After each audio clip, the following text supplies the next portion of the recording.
Okay, let's get started. Good morning, everyone. Thank you so much for joining us today for this first booster of the school year. We are going to continue doing boosters every few months during this school year because I think that based on last year's attendance and this year's registration, it's something you guys are really interested in. We are going to record this session. Well, we are recording the session, and I will send you all the link to the recording before the end of the day so that you can download it. Or actually, I'll send you the link to the YouTube channel, so it'll always be there for you on the Maureen Underwood and Associates YouTube channel, so you have access to it. We're going to be together for about an hour. We have a really middle-sized group, so there's no reason why we can't have some interaction. You guys can put questions into the chat. Either Maureen can answer them, or maybe the rest of you we can crowdsource some problem solving from any difficulties or questions you have right now. Just quick introductions. I think most of you are familiar with us, but maybe there's some new people in the districts, which is great. So I'm starting with Maureen Underwood, who's a licensed clinical social worker. Maureen's been working in the field of youth suicide prevention since the 1980s. She also has a specialty in grief and trauma and has been working with families and communities as they go through hard times since the beginning of her practice. So that's Maureen. She is a native to Monmouth County, New Jersey, although she now is joining us from Dallas, Texas, where she lives, and it is still the crack of dawn. So thank you, Maureen, for joining us when the sun isn't up yet. And I'm Marney Rohda. I worked with Maureen for about 20 years, and I've worked with Mental Health Association of Monmouth County for about a year and a half now. And so I'm here to take us through the day. And we're going to start with you guys. We just want to check in on how you're doing. So I'm going to just throw a poll up really quickly and ask you guys to go ahead and just weigh in today. How you doing on this overcast Jersey? Thursday? It's Thursday, yes. Excellent.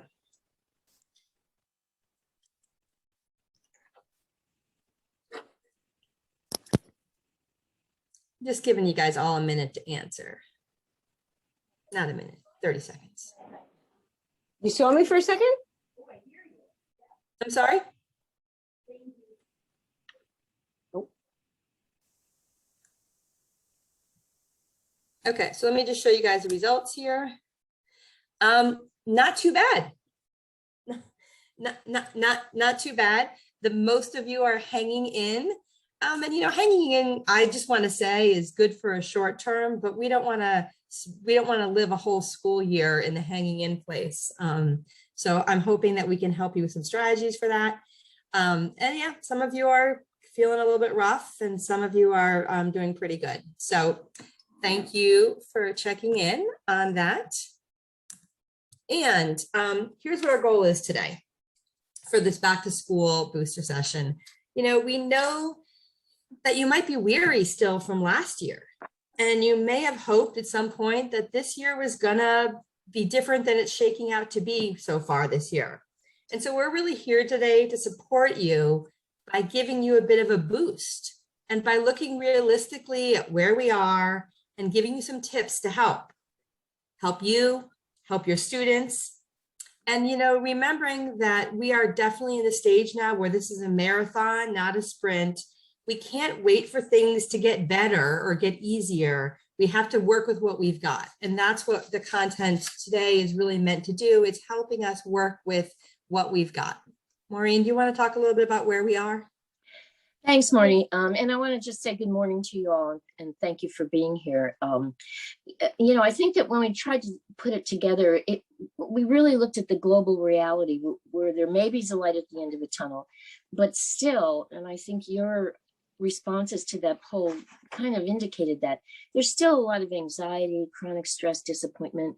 And just because students are back in school doesn't mean that they're not grappling with those serious effects of the pandemic that have impacted, as you know, both their academic and their emotional well-being. And while the rest of the world may be trying to use that term post-COVID, the pandemic's effect are still very real for many students, especially the most vulnerable.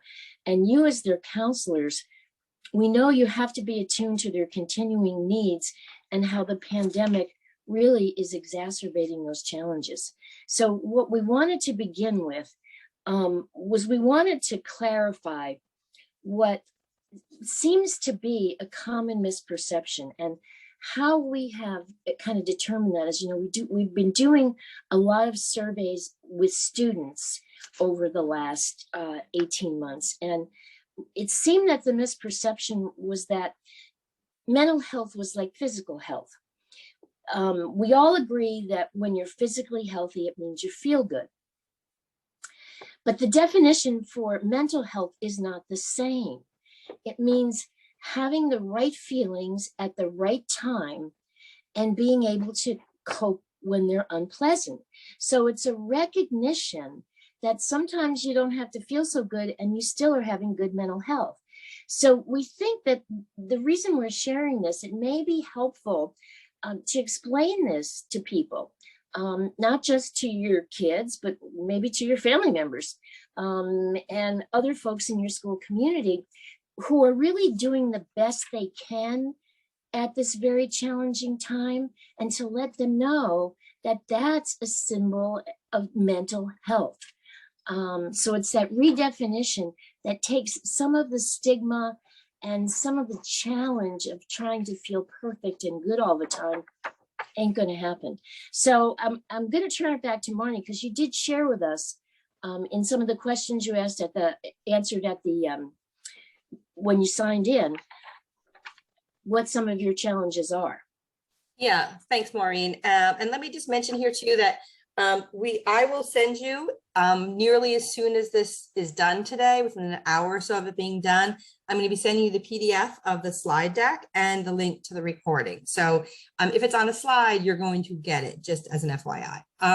So yeah, when you guys registered, we asked you these two challenges and you did a great job answering. We asked you what was the biggest challenge you see and what's the biggest opportunity. And this is what you told us. Maureen, you want to go over those? Yeah, because even though we had a ton of responses, they all kind of fell into most of these categories. There were a fair number of you who were worried whether school was going to remain in person or whether the schedule was going to shift and change. You were going to be back to hybrid. So that was something that was of great concern. Anxiety, though, I think had to be the big word that was on, and we had almost 90 responses, so it was a fair number. A lot of concern about the anxiety of students, and we'll talk about that in a little bit. And then a lot of you admitted you have anxiety yourself. Good for you for being able to be in touch with it and to tell us about it. The next two are really kind of related. The fact that kids have slid back academically, and as we know, from a lot of national studies, particularly in math and English, which is no big surprise. They always do in the summer, and this was even worse. And that the emotional needs of students have increased, most likely because a lot of kids who could have benefited from mental health services last year were not able to get them. They just couldn't get referrals, and the challenge, as you all know, is even if they got referrals, a lot of the referrals are booked. Mental health is become a very rare commodity these days. And so, the translation of that is that there's a little bit more for you to do, which is those post-COVID demands that have been added to your regular job. And I just thought that this was the word choice on this really kind of captured it. Having enough stamina to get through. I don't think there's any of us who don't understand what it's like to feel like you're running out of gas. And that's really not having enough stamina. You did, though, talk about your opportunities this year. And I can't say this enough. If we saw seeing the students once, we saw it 50 times. And I just want you to remember this on those days when you think, oh my gosh, what are we doing? I can't say this anymore. That you were really excited to see students and be with students. So much for the effectiveness of Zoom communication.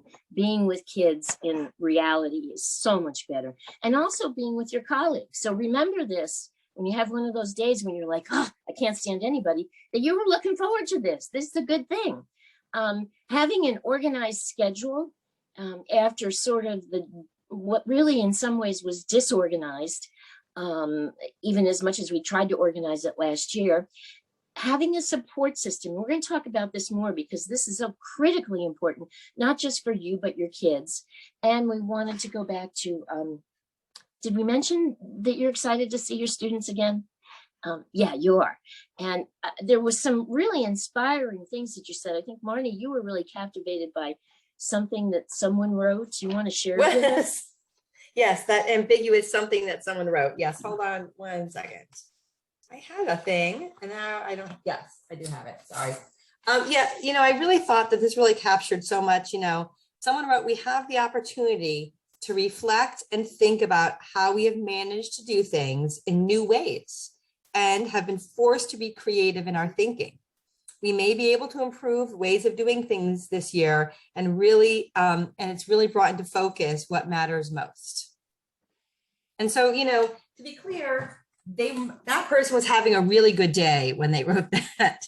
And we understand that you might not always be in that place, but there is a very good point. And I think a lot of the content we're going to cover today really speaks to that, about the idea that you've learned stuff. You've learned things, and you can from what you've been through, and that's some of what we're going to talk about, is really taking what you've learned and teaching your students to take what they've learned during these hard times. So, Maureen, so what's the hard part here? Well, I want to just say something about this picture. Because we use a lot of metaphor. Those of you who have been in our trainings before know that we just use a lot of metaphor because it's very easy to use. It lets people put their own interpretation on it. So I'm just suggesting file that away in some of the things you do with your students. It's often a lot easier for them to understand metaphor than it is the abstract kinds of concepts we're trying to teach them. So here we have the challenge in a nutshell. You notice they're two nuts together. And it's readjustment to the school year. And why is that going to be challenging? So let's talk a little bit about, this, we're just reinforcing it. Your students are out of practice. As you know, school has a structure, a rhythm, a cadence, as it were. It starts at a certain time, it ends at a certain time. And that wasn't there during COVID. So kids really lost that kind of pattern of their lives. And it takes energy and concentration to readjust to that, not just for our kids, but for us. Readjustment doesn't happen just because you follow a set schedule.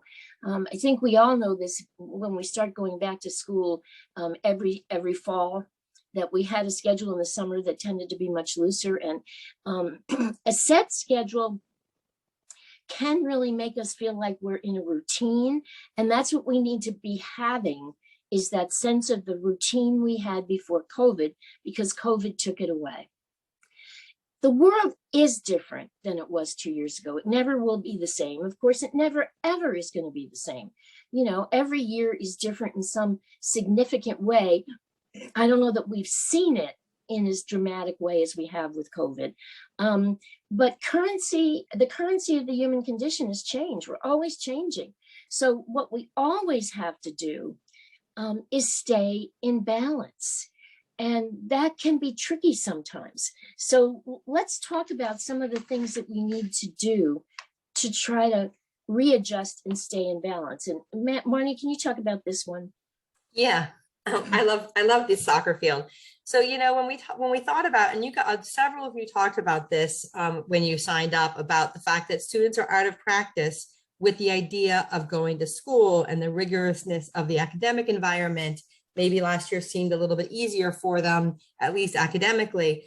And, what we wanted to talk about is that this is, I think, very much like it is if you're a student athlete and in the off season, you don't train and you eat what you want and you sleep in and you don't train. That first day of practice is a killer.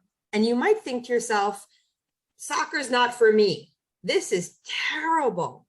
And then, you go the next day and it's still pretty bad. But about 10 days or so into soccer practice after, it's going to start to get easier. And I think this really speaks to that readjustment process. And I think there's simply some education that's going to be helpful for students who say to you, I can't handle this. I can't handle the stress, the schedule, the work, the too much homework.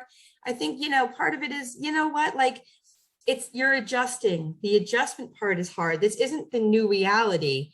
Having it be hard isn't the new reality. Having it be hard is just that readjustment process, and it doesn't bounce back overnight. So yet they have to practice they have to practice what used to be easy and routine, and now it needs to have some practice. So that means that you need to let them be realistic about their expectations for themselves, and you be realistic about what they're able to do, and their classroom teachers be realistic about what they're able to do. And again, one of you said it best. When you registered, you wrote, this year we have the opportunity to teach students how to bounce back. And that's what this is about. And Maureen, you want to talk about that change being the currency of our human condition? Yeah, I think we always know that life is not static. And, that the feeling that we have to change starts the minute we're born, and we leave the womb and there we are in the world. And unfortunately, most of us, usually we can manage the change dosage we have in our life. We're in charge of some of that, but COVID threw that out the window. But the truth is, just because we haven't been in control of all the changes that have happened in the last 18 months, doesn't mean that we or our students haven't learned something from them. And there are important lessons that emphasize the skills we need to get through life, especially in the future. So we really wanted to make sure that you took a look for yourself and that you help your kids look at a strategy to really manage this readjustment. And it really begins with thinking about how you return to balance. There's been a lot of uncertainty around school scheduling, and we know that one of the key components that's going to be critical to engaging your students is social emotional learning. It supports you as adults, it helps rebuild relationships, and it creates that foundation for academic learning, which in fact is the mission of the school. And so you are going to have to pay a little bit more attention to SEL this year, is really what the experts are telling you. So you got to come together with everyone in the school and the larger community to support really what they're talking about as a supportive learning environment, so kids can enhance their social and intellectual capacities. So here's how we're going to go through these one by one, talking about how you start with yourself, recognizing the school is what we call a competent community. We talk about your job responsibilities in two categories, direct versus indirect. We're going to share with you some strategies to increase social emotional learning, and then kind of wrap it up with the importance of providing support, control, and structure. So I'm going to throw this back to Marnie, who's going to talk about starting with yourself. Thanks, Maureen. And yeah, so if you have been to anything that we've done in the past several years, you'll know that we always talk about starting with yourself. And the key here, and you've heard this from us before, self-care isn't massages and bubble baths. I mean, that's great for people who that works for, but for many people, that's just not a practical way to implement self-care. So, what I wanted to do, and I'm going to go through this very quickly because I think a lot of you have heard this several times before. But the first thing I want to reinforce is those mini mental vacations. And you see, there's lots of different ways you can take a mini mental vacation. You could be playing, you could take a moment, don't even have to close your eyes, and think about how nice it is to play in the backyard with your dog and wish you were there, and think about what that's like, or what maybe you're going to do that when you get home. Or, coffee in bed might be one of my favorite mini mental vacations. But there's also beaches or sunset canoe or kayak trips, or hiking in the mountains. But the idea here is, when life is overwhelming, when you can't stand it, as opposed to just pushing through, muscling through, pause for a minute, take a breath, and just let your mind get away from whatever it is that's pushing you to your limit, and go somewhere else. Do it for a minute. Do it for a minute and a half. Just let all of that pushing through feeling go for a minute or two. Give yourself a break. You know, what we know is that buildup of cortisol isn't so good for us. And so if you can take a moment to release some of that and fill your brain with some of these pleasant thoughts and good feelings, it really makes a difference. The other strategy I want to give you, and so here's the thing. I know that every self-help and self-care thing you pick up right now tells you to put away your phone. Too much, stop using so many digital devices. Yes, that is true. And I'm sure that is very good advice. However, we all have our phones and let's use them to our advantage. And again, not to take an hour mindlessly scrolling through social media, but use your phone when you've had enough and you need to decompress, to fill yourself for a couple minutes with something pleasant. And some easy ways to do that are to open up your photo folder and find a photo that makes you feel good. Is it your pet? Is it your best friend? Is it your last vacation? I mean, maybe even you scroll through the whole file of your last vacation and really let yourself enjoy those photos. Or maybe you use your phone to text a friend and send an encouraging message. You know, I was just thinking about you. I wanted to let you know how much I appreciate you. Sometimes giving words of encouragement to someone else really helps you feel better about yourself. Also, your phone is great access to funny videos. You could grab a couple funny TikToks. The abundance of funny things that you can watch on TikTok are huge. Again, not for an hour, a couple laughs, or an inspiring song or a fun song or your favorite song. You can use that song to dance for a minute to yourself. So use your phone to give yourself that break. And the last thing is that idea of coming up for air, which is the same concept of can't take a bath right now, can't really get out of my situation, can't get out of the pool, but I can raise my head and catch a breath. And those micro breaks are best when they engage the senses. So have a mint, look out a window, touch something that's soft or smooth or cool. The number of rocks I have and crystals I have on my desk to hold and enjoy the way they feel on my skin is excessive right now.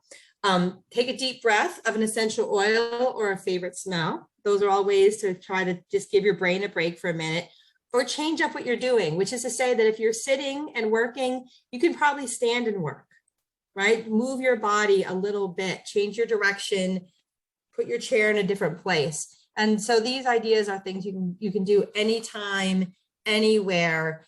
The idea here is, again, I want to reinforce what I said earlier about this is a marathon, not a sprint. Don't put off taking care of yourself till things calm down. Things not calming down anytime soon. Do it in the middle of all the other things. All right, I'm gonna let Maureen talk about the second point here.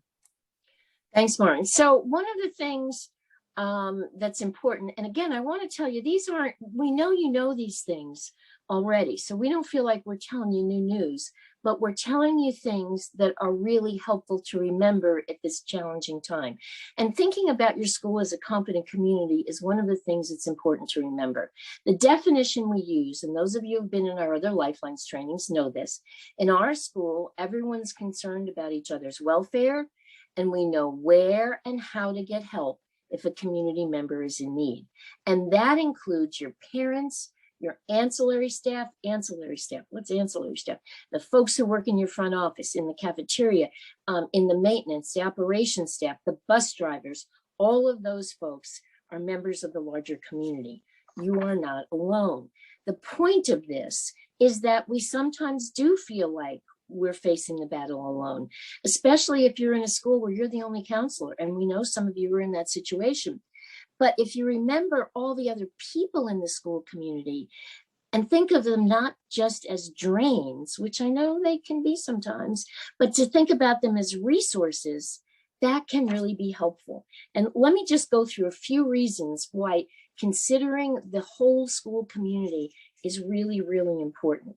You know, we often talk about, you know, everybody's kind of going the same direction. It's the beginning of the school year. You want a successful school year, but you're not just all headed in the same direction. You're in the same boat.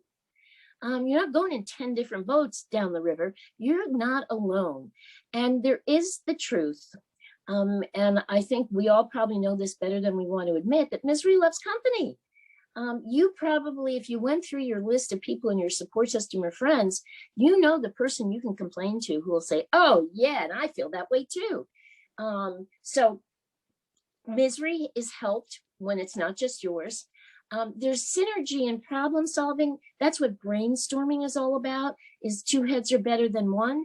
And the thing to remember about shared problem solving is you can also share responsibility. So you can really, as part of what you're putting together, it can be something that doesn't fall totally on you. And we have one suggestion, that you add this sentence to your problem solving repertoire. And this comes from Lifelines intervention, where we talk about joining words. How do you think we can put our heads together to make this happen? So you're not in it all by yourself. You're working together as a team.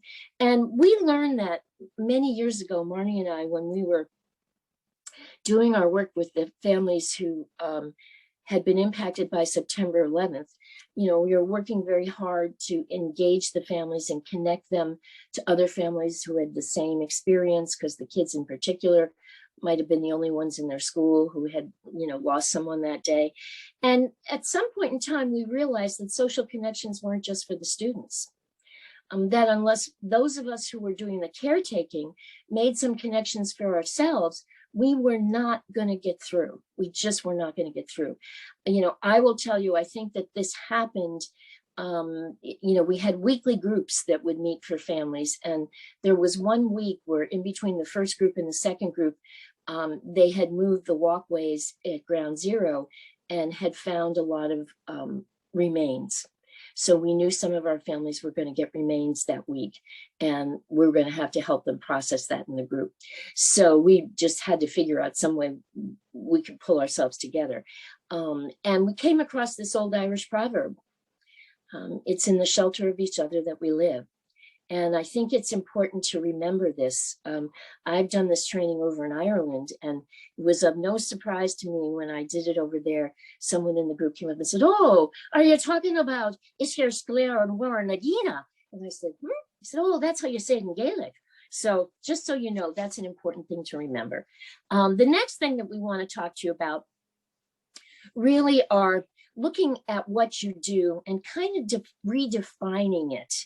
In a couple of categories, looking at your job responsibilities in the context of direct and indirect. This is based on the fact that, when we break down what we do into smaller pieces, it can seem a little less overwhelming. So let's look at direct responsibilities first. These are the things that you do that really impact direct student services. And these are competencies on your job that were put together by the American School Counselor Association. You probably haven't stopped to think about them since you took your licensing exam, and they may have gone out of your head since then, but we just want to reinforce that these are really important, especially in the context of post-COVID, because we feel that if you can separate your responsibilities into categories, they may not seem so overwhelming. So the counseling, obviously, is where you provide that direct assistance and support to students, either in person or online. You help students develop coping strategies, deal with problems, and you personally demonstrate communication skills. I don't know that I ever thought about that as one of my jobs as a mental health practitioner, but when I read it, I thought, we do that. The appraisal and advisement that's where you use those valid, reliable assessment instruments that also make sure you reflect cultural sensitivity and bias. These days, that's really important to help students kind of analyze their abilities, their skills, their interests, their achievement, and you make recommendations to them based on this so they can achieve their maximum potential. Delivering classroom lessons are really teaching lessons to students on topics that encourage their academic and their personal success. And that's where a lot of this social emotional learning comes in. Your indirect responsibilities are everything else you do. And we know that that could be a really big pile. And again, The reason that we're separating this is these can feel really overwhelming. So if you can take a look at them individually, you may be able to figure out a little bit better of how to lighten your load, because we know you're going to have a heavy load this year. Consultation is when, and this goes back to that competent community, where you share strategies with teachers and parents for student success. So it's not just on you, it's on them as well.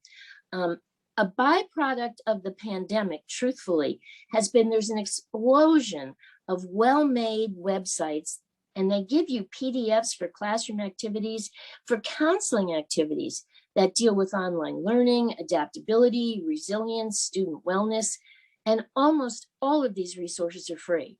So I would just tell you, type in a word, and I guarantee you will find 2 or 3 very short activities to use in the classroom or to use in your counseling sessions that can reinforce them. The collaboration is something that we think these webinars that we're doing with MHA that's what our point is. We've got a little bit more time than you do, sometimes not much, but we do have a little bit more time. So we've kind of put together some resources for you. And one of the resources you're going to be getting soon, all of those who are who are in Lifeline schools, Nicole Nolan and I have worked on putting a resource for parents together, and it talks about dealing with their kids who are anxious or have school avoidance issues, and you should be getting that within the next month or so. So that's a resource you could put on your school website and give to parents. In terms of referrals, what we really suggest is you invite the private practitioners that you typically refer to come to some of these Lifelines trainings. We're going to be doing some clinical trainings, but invite them to come so you understand the same language when you're talking about some of your students at risk. And obviously, your final responsibility, we know, is that if there are threats in the school to harm to self or harm to others, that's something that you often are in charge of reporting. But what often isn't part of that protocol is follow-up. And it's really important to follow up with these kids and their families to just find out how they're doing. We know recidivism can be very, very high unless people get engaged in a system that can help them change. So it's important to do that follow-up. And if you just look at these, we know that it can be very easy for you to forget that you're doing all of this yourself. So we want you to kind of pat yourselves on the back. We are doing that. And we want to give you an example that shows you how you can incorporate both direct and indirect responsibility in addressing anxiety in the classroom. As we said before, anxiety was one of the topics that you all listed you were really worried about with your kids. And so we wanted to, kind of tackle that and talk about what you do directly with the student and what do you do indirectly. So directly, one of the things that you all are probably doing already is teaching your students about deep breathing. Now, this is my personal issue. I've had lots of people say to me through the years, just breathe. And I want to say to them, I am breathing. I'd be dead if I weren't breathing. So what helps is if you explain the reason that deep breathing works. It changes the messages to your body, from your body to your brain, and it slows you down. So there's some neurotransmitter connection that goes on, that the breathing isn't just in here in your chest, it's going up to your brain and changing your stress level. Having kids determine the cause of that anxiety is really important. We know that most anxiety comes from fear. There's something we have to do that we don't feel like we can do. We're worried about it. We're anxious about it. We're concerned about it. So determining exactly what that is can be really helpful.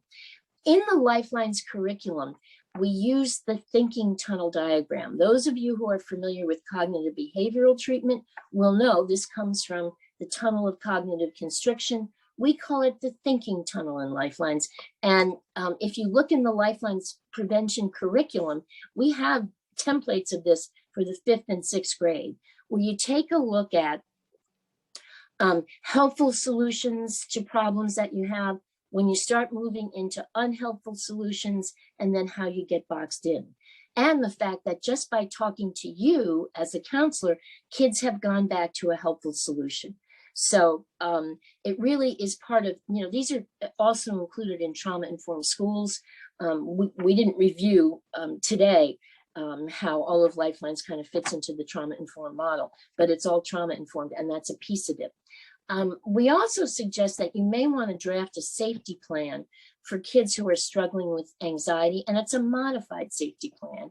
And you want a safety plan for the classroom, because that's often where the kids are getting anxious, or for the lunchroom, and have them identify what makes them anxious. And then what is it they can do in their seat to manage it? This is not leaving the room, not talking to anybody, but what can you do yourself? And some of that is that breathing, and teaching them ways that they can count their breathing. And again, the reason that counting it is helpful, it's distracting. It takes you out of thinking about what you're anxious about, and you're paying attention to your breathing. So that's another reason that works. In the classroom, kids have told us they do things like they, do the breathing. They count to 10, doing a slow count to 10. They do I spy with their senses.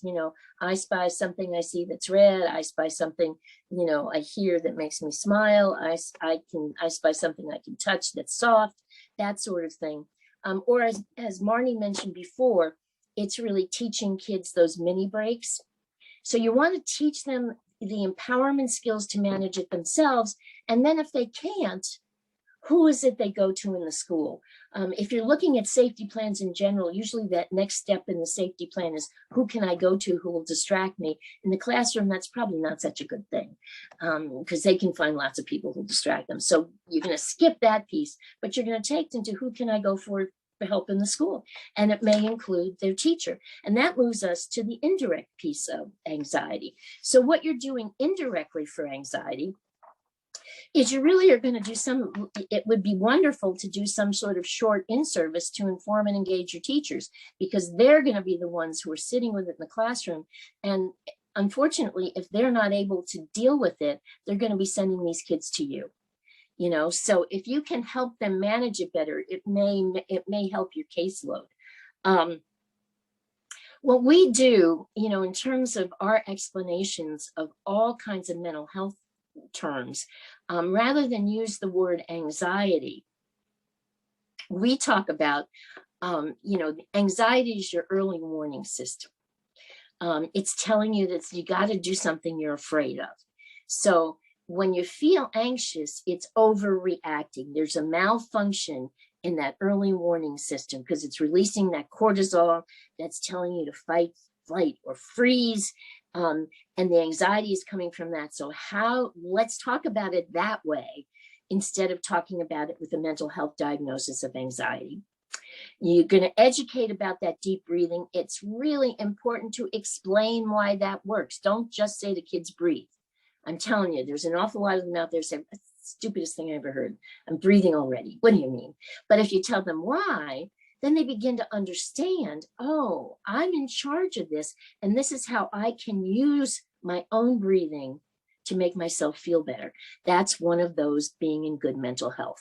And again, suggesting some distractions in the classroom. And I will tell you that there are really a myriad of websites that have all kinds of very short activities that can provide distraction from K through 12 when the classroom is feeling like it's kind of falling apart. The next thing we wanted to talk about is how you can increase your use of social emotional learning. Social emotional learning is a buzzword, you know this. It's been around for years, and you've been doing it for years. You were doing it before they called it this. Marnie and I talk about sometimes the fact that there's nothing new under the sun. They just repackage it in a different way. And social emotional learning is a repackage of something else. The reason it's important now is because protective factors were for students, which is really what social emotional learning focuses on, the things that buffer kids from stress, were not quite as available last year, and they may have the skills that kids need may have suffered. Because one of the things is the biggest buffer for stress from kids is social connections. And we were talking with a counselor from an extraordinarily large district in Georgia the other day. We were doing our Lifelines training with it. We put a different spin on it for us. You know, we were thinking, isn't it great? The kids are going back to school. They're going to be in person. There's so many opportunities for social connection. And she said to us, oh no. She said, in our district, the cases of social anxiety have skyrocketed. Kids are worried that they've lost their social skills, which is all the more reason to support those social emotional activities in the classroom. How to use this in the classroom, especially for connection, or encourage, events that have kids working in triads or dyads as opposed to alone, events that support school spirit, or we're going to talk about it next, kind of increasing that sense of community in the school, because these are the add-ins that we're suggesting to. Usually social emotional learning talks about online safety, citizenship, interpersonal issues. These are the things we think because of COVID you need to put them in. You need to do something about grief and loss. You need to focus on resiliency and adaptability, and as we said several times, that sense of community. So recognizing grief and loss, the first thing is remembering that loss is loss is loss. It's not just a loss related to death. It's a loss related to anything. And there have been a lot of losses related to the hopes, dreams, opportunities, and you have to validate those with kids. You want teachers to be on the lookout for loss and trauma reminders in curriculum, because they really can re-traumatize and remind kids of what they've lost and kind of take them back to grief again. Discussing cultural mourning traditions can be really, really helpful, because again, it shows you that even though we have a death, cultures react to this in a different way. Some of you may have read in the New York Times recently, they had a story about how the Ojibwe use a drumming ceremony as a way to deal with losses in their community. And there were, every single letter to the editor wrote how moving it was to hear about this ceremony. So there's something we can get from hearing about the other ways people deal with this. And we refrain going on after loss in terms of the courage and bravery that it takes. So it becomes a positive thing that adds to your self-esteem rather than detracting. Acknowledging adaptability and resiliency, again, is praising everybody for returning to school to start a new year. Even if it's hard, all of us are resilient for being able to do this. You want to help kids identify the COVID-related changes in their lives and how they met them. They're still standing. They're still standing. They've been through some really hard stuff. How are they doing that? The other thing that we know is that it's important, particularly this year, to let kids know about changes in school routine. Everyone is worried that school is going to go back online. So when there's even a simple change in a class schedule, letting kids know about it ahead of time can be one way to decrease some of the anxiety they have about change. Celebrating those moments of adaptability and resiliency in your students, but also with others. In the news, we have a lot of trauma to look at constantly, but there are a lot of stories of triumph. So you want to be sure that you pick out those stories of triumph, because that's really important. And even asking kids, and this is a good way to do it, what's something they learned about themselves in the last year? And they may start out with, oh, I like chocolate better, I like to sleep in. But if you keep at it, there's something that's going to come out of that, because all kids feel, I think in some ways, I got through it. That's an accomplishment for the rest of their lives. Some other prompts that you can incorporate into your counseling sessions with kids was ask them one thing they learned about their family in the last year. May be good, may not, but it's something they've learned, and it's something that they've got to learn to cope with. You want to know what was their biggest life change and how they managed it. And then going back to that bravery and courage, ask them what one brave thing they did last year. And then moving into the future, one brave thing that they can do this year. This is really kind of adding to self-confidence. We do brave things every day, but don't consider them with that term. And bravery just means you confront a fear and act in spite of them. And I guess we would say to you, how would you answer these questions about yourself? What was something brave you did last year and something brave you have to do this year? It can help when you're asking kids these questions to ask them of yourself. In terms of highlighting community, was what we kind of talked about a little bit earlier in terms of that connection. We go back to that confident community, strengthening the relationship between your school staff and your students, however you can do that. It can include mentoring, your high school staff mentor, middle school staff, creating connections between the school and organizations in the community. Those school traditions are really, really important. They're not just, oh, we get out of class. They reinforce that connection that kids have to each other and to their school. And what we wanted to do is, for those of you who have come today, we actually have a bonus for you, and Marnie's going to review this very quickly. Yes, I'm going to do it very quickly. Recently, Maureen wrote a curriculum for the state of Kentucky because they have a requirement that every year, every student grade 5 through 12 has to have suicide prevention curriculum taught by September 15th. And if you know Maureen, you know she does not want to necessarily talk a lot about suicide with students in the first several weeks of school. So she wrote an amazing SEL-based protective factor enhancing curriculum for the state. It's one 45-minute session, and I'm going to give you a quick rundown of it, and we are going to share it with those of you who came today as kind of a thank you for joining us, which you can then roll out to your teachers or your classrooms. You can teach yourself if you want to push into a classroom. Here's a couple things I want to tell you. It's with the entire state of Kentucky, but we did some involuntary evaluations and just tried to get feedback where we could. We heard back voluntarily from 8,730 students who took it. And those 90% of those students shared after they did that class that they could name 2 trusted adults. 90% of those kids were naming 2 trusted adults. And 63% of the teachers who taught this said they anticipated bringing the SEL parts of the lessons throughout the school year. So it was a really useful curriculum that I think is going to get a lot of use. So just very quickly, it's a single 45-minute lesson. There's one lesson you can teach for 5th and 6th graders. There's a 7th and 8th grade. Maureen separated out those 9th graders because 9th graders have very specific issues about transitioning to high school. So they have their own lesson. 10th and 11th graders have a lesson. And once again, there's a special lesson only for 12th grade because it addresses the anticipated transition they're going to have out of high school into the real world, whatever that looks like for them. So they're manual, if you've ever seen a Maureen Underwood curriculum, you know that it's manualized, it's amazing, it gives you everything you need. I'll be emailing it to you when I email you the slide deck for it. I just want to say that we are doing this with the permission of the state of Kentucky, who we asked if we could share, who paid for this curriculum, who we asked if we could share it with our favorite people in Monmouth County, New Jersey, and they said yes. So just an idea, I'm going to just tell you that, and you'll see this when you get the curriculum today.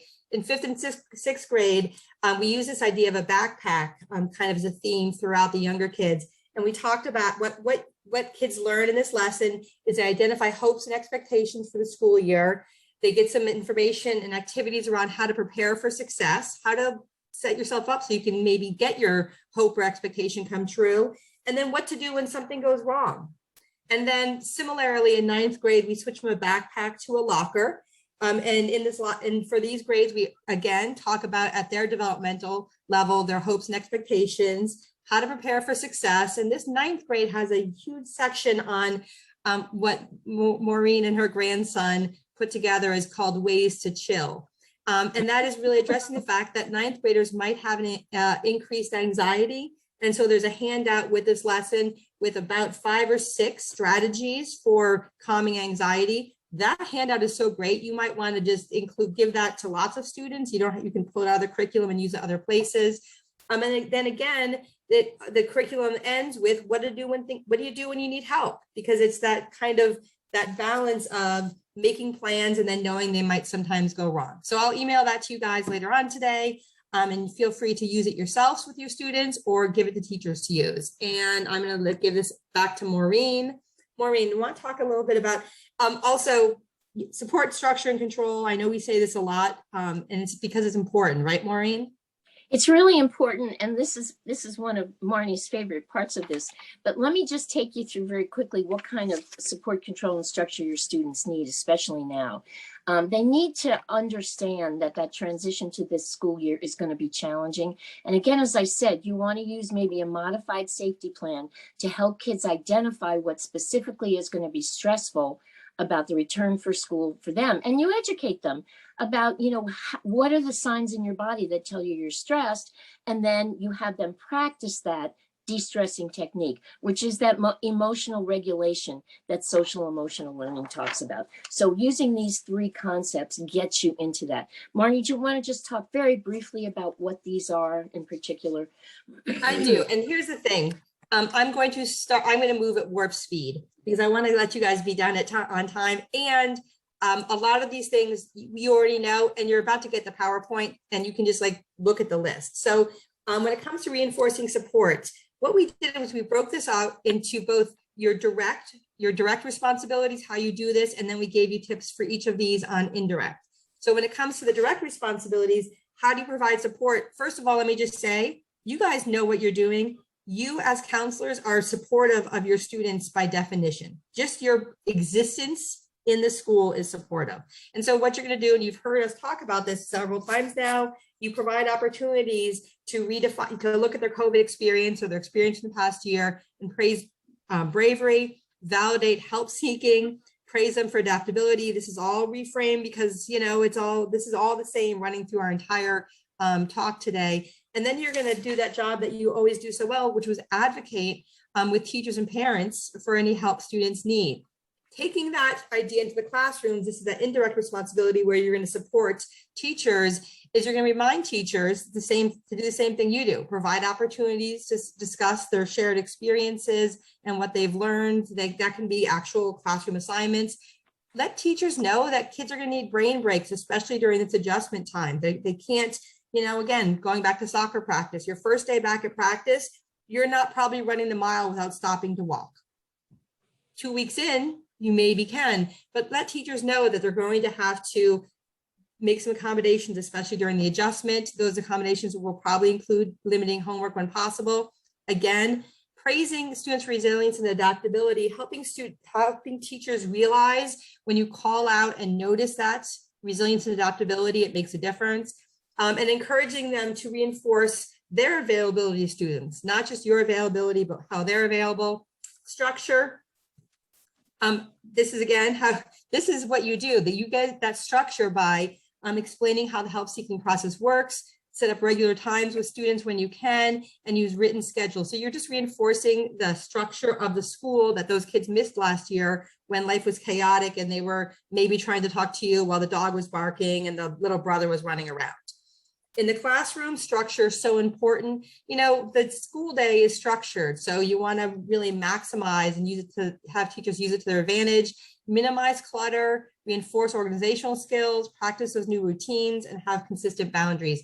These are all things that might be hard for kids to adjust to, but what we know is they will adjust. And finally, control. Explain to students that limited confidentiality, so they, even when they feel out of control with their feelings, they have a sense of what they can and can't control as far as what you have to share, and give them every opportunity you can to have control, which would include letting them not talk when they need to. There might be times when they just need to be able to not have to perform or do something, and giving them that opportunity to do that, I think, is really important. And then same for teachers. Have teachers, I love the second one, probably the best, give some agency in curriculum activities. We're going to learn about this. We can learn about this way or this way. We're going to have an assignment around this. It can be group or individual. Let kids have some agency. It makes a huge difference in letting them feel like life is happening. They have some agency in life and it's not just happening to them and they're just having to catch up. And Maureen, I'm going to let you, and guys, so we're just about done. If you've got questions or requests, start throwing them in the chat while Maureen talks about these parting tips. Yes, thanks, Marnie. And again, you can have a copy of this. So all those things that Marnie just went over, you don't need to worry about. Always the first step is taking an inventory of what you've got and what you need for a successful school year. It's obvious this year that it's more than just school supplies. And we know it takes a lot of energy, especially at the beginning of the school year, as everybody struggles to find balance. So how are you going to do that? We've talked a lot about that scheduling and the importance of it, but flexibility is a skill we learned to practice during the pandemic. And what we know is that need triumphs schedule. You need more flexibility, more creativity and thinking when life seems to be falling apart. That's what we learned from COVID. The pandemic taught us that taking care of our physical well-being triumphed almost everything else in our lives. So you can use that as a way to kind of remind everybody we have learned how to be flexible. And finally, you've got to know where to go for help. This is not just professional help, but it's where your own personal support systems are, who you can bitch to, whose shoulder you can cry on, who makes you laugh. And you want to use those folks because probably they use you in the same way. And at that, I think we're going to kind of say to you, our final parting words are, we know that this is going to be a challenging year for you. And we already thank you for what you do for our kids, but we want to thank you even more for being there. I think parents thank you even more this year as well, because they understand how important your role is. But we want to thank you more. We want to tell you that we're here to support you. MHA has all kinds of resources, and if you reach out to us and you need something, we probably can get it to you relatively quickly to just help you do your job a little bit easier. We want to thank you for being with us here today, and we want to wish you a really, really great year. Thanks. And just a couple logistical notes. So I'll send you today the PowerPoint, the link to the recording, and I'll also send you the Kentucky curriculum. Please just leave when you reproduce it, leave the fact that it's a 2021 Kentucky suicide prevention curriculum on there, so that I told them that we would give them credit for the content. Also upcoming, we have a full day intervention next Friday, and then a full day Lifelines prevention the following Thursday. So if you don't know about that and that's something that you need to attend, go ahead and email me, and I will help you register for that. So thank you guys. Yep. As I said before, you can invite some of the people to whom you make referrals to that intervention if you'd like, so they can be on the same page as you are. Absolutely welcome to come. And there wasn't a sign in, so you're all set. Thank you guys so much for your time. We'll talk to you soon. Bye. Bye.